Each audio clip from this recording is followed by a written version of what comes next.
Es un consorcio de los mejores centros de investigación en robótica de la Comunidad de Madrid. Agrupa más de 190 investigadores, la mitad de ellos son doctores, y el objetivo es desarrollar robots muy avanzados y muy específicos para aplicaciones claras. Las aplicaciones más importantes que estamos impulsando en RobotCity son asistencia a personas con necesidades, los temas de mantenimiento e inspección de infraestructuras, los temas de seguridad personal, por ejemplo, también es muy importante, el tema de educación, entretenimiento, los niños, también tenemos varios desarrollos de robótica.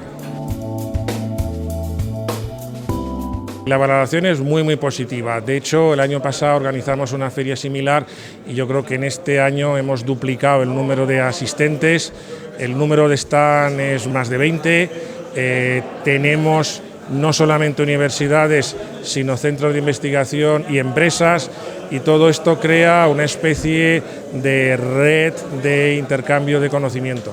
Precisamente aquí ahora mismo se desarrollan conversaciones, ese networking de empresas, universidades, en las que cada uno compartimos información, y aquí se crean consorcios para pedir proyectos europeos, para pedir proyectos nacionales, hay un intercambio de tecnología. El robot se llama Urbano y es un robot que está pensado para ser guía de museo o de exhibiciones como esta. Es capaz de moverse a través de la gente, ir de un stand a otro, explicar lo que en ellos se muestra, comunicarse con la gente, reconocer caras, hablar con ellos, mostrar sentimientos. La robótica puede facilitar la vida a las personas.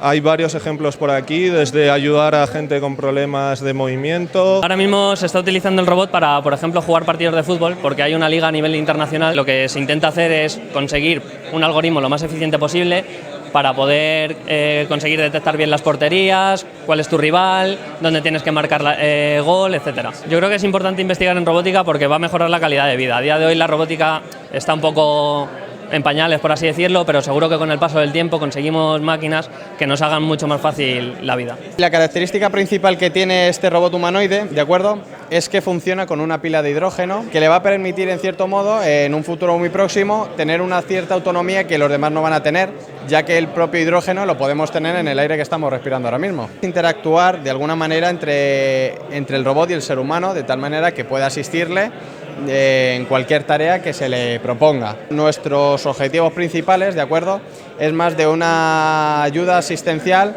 a personas con ciertas discapacidades, con movilidad reducida. La interacción social humana nos va a permitir generar nuevas tareas que antes no podían generarse por nosotros mismos. Realmente es una pantalla para cada ojo y te proyecta lo que cada ojo debería de ver en un mundo virtual. Entonces lo que hacemos es engañar al cerebro y darle una sensación de inmersión en ese mundo virtual. Ya hay varias utilidades hechas de telemanipulación de robots, es decir, un operario se pone el casco y maneja un robot que está en un entorno hostil. La robótica complementa las limitaciones que tenemos los humanos. Este robot está orientado a exteriores y de cara a evitar obstáculos, reconocimiento de la escena en 2 y 3 dimensiones, y a partir de ahí la aplicación podría ser de Cicerón, guía de museo, ayuda a personas con discapacidad o a encontrar un sitio que no conoces en un entorno desconocido para ti.